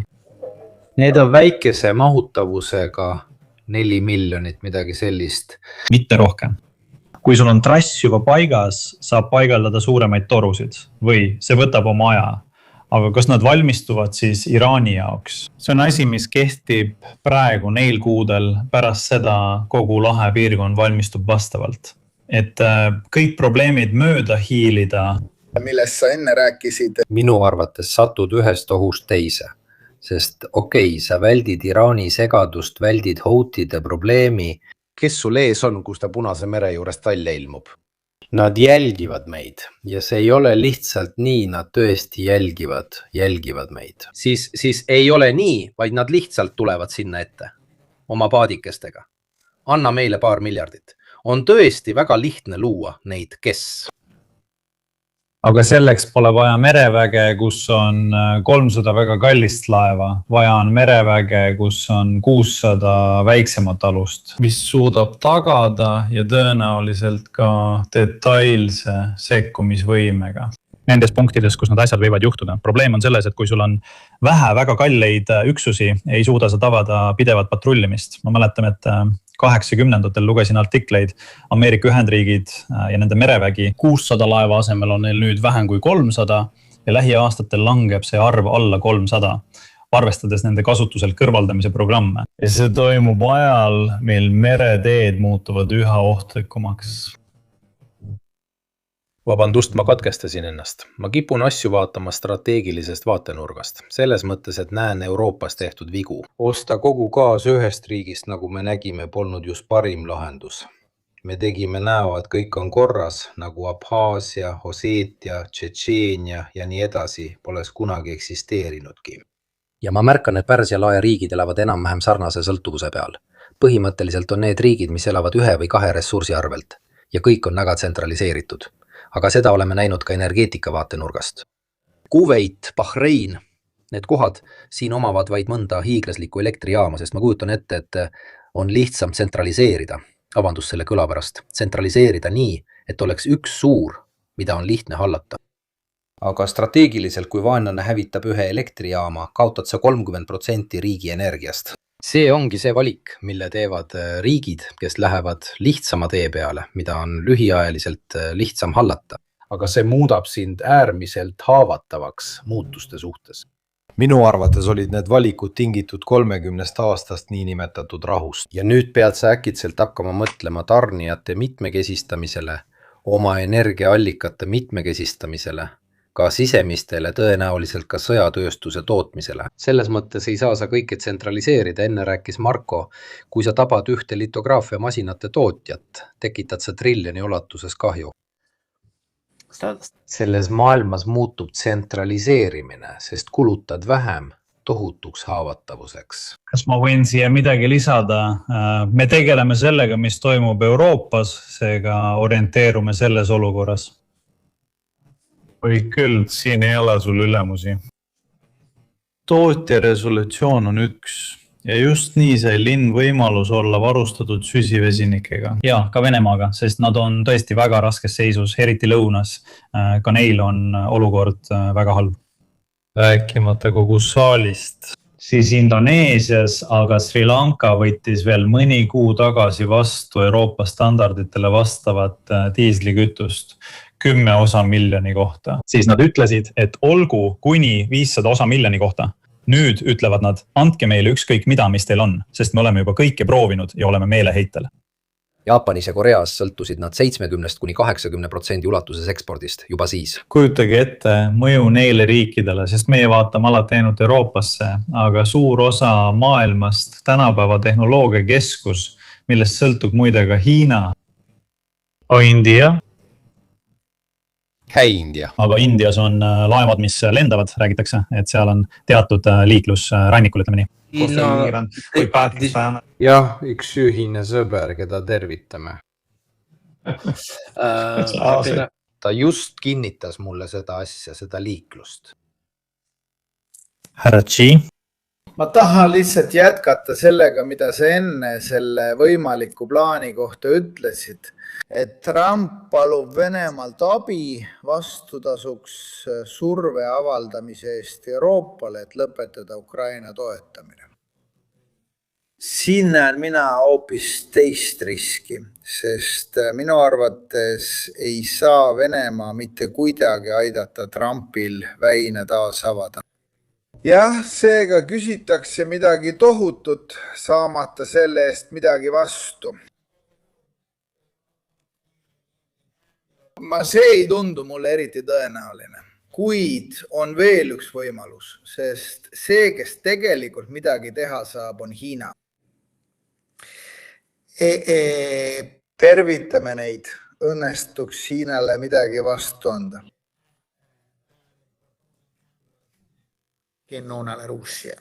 Sest Venemaale midagi vastu anda tähendab Euroopa tahte murdmist, mida on juba proovitud teha ja mis ei ole toiminud.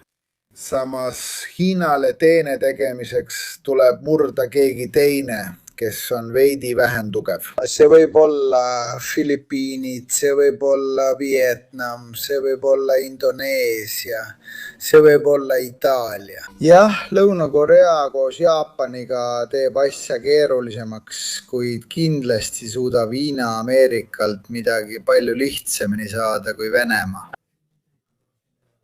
Ja samal ajal on Hiina samuti võimeline Iraanile survet avaldama. Edukamalt kui Venemaa, kes on juba näidanud oma jõuetust selles piirkonnas. Samal ajal kui Hiina on vähemalt majanduslikust vaatenurgast võimeline palju ära tegema. Iraan vajab ülesehitamist ja Iraan teab väga hästi, et Venemaa ei aita tal üles ehitada. Hiinal on aga kõik võimalused Iraani ülesehitamiseks.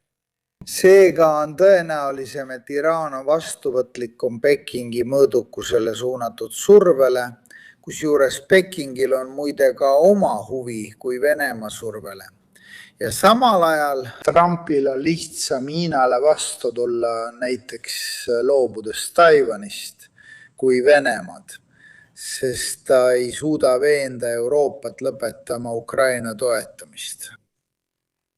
Muide oli ka üks Vene ettepanek, sest kui te mäletate 1,5 aastat tagasi, 2 aastat tagasi, ütlesid just venelased, et kui me anname Venezuela ameeriklastele vastutasuks abi eest, siis oli tol ajal midagi vahetada. Ma olen alati mõelnud, et kui ameeriklased tahavad Venezuelat endale saada, siis tehniliselt on see neil kodust vaid 30 minutit lennukaugusel. Ma ei usu, et nad vajavad venelaste heakskiitu. Ehk siis vahetatakse midagi siis, kui teine pool takistab sul seda saama ja siis on olemas mingi vastuteene. Seal ei olnud mingit vastuteenet. Aga see näitab, et need ideed on siiski õhus ühelt poolt. Jah, teisest küljest. Kahjuks jah. Näed. Härrased, mida ma pean teile ütlema? Mul on kahju Daniele pärast, kes vihahoos ilmselt hävitas oma telefoni. Leiame teise Zuntano. Ärge muretsege, see lugu pole veel läbi. See pole ka veel läbi. Olge rahulikud. Enam-vähem.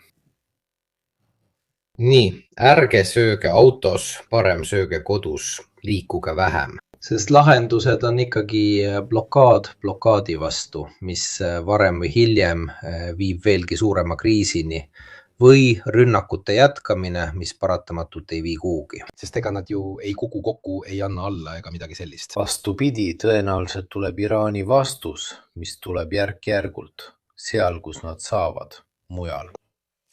Nii et kõik jääb enam-vähem samaks, välja arvatud juhul, kui Donald Trump, teate küll, võib ühel hommikul ärgata, öelda missioon täidetud ja koju minna. Kuigi seekord tundub, et ta on liiga palju oma nägumängu pannud, et suudaks korralikult tagasi tõmbuda. Kahjuks Venezuela retsept siin ei toiminud. Väike märkus, mille ma alati lõppu lisan. Sest ärgem unustagem, et kogu selle segaduse keskel oli vähemalt pool sellest ka Iisraeli arvel, kes jätkab vankumatult oma plaani elluviimist ja neil tõesti on plaan, sest nemad, nagu venelasedki, ei tee isegi vetsus käimist ilma plaanita. Nii lõpetamegi viimase tsitaadi filmist Jaht punasele oktoobrile.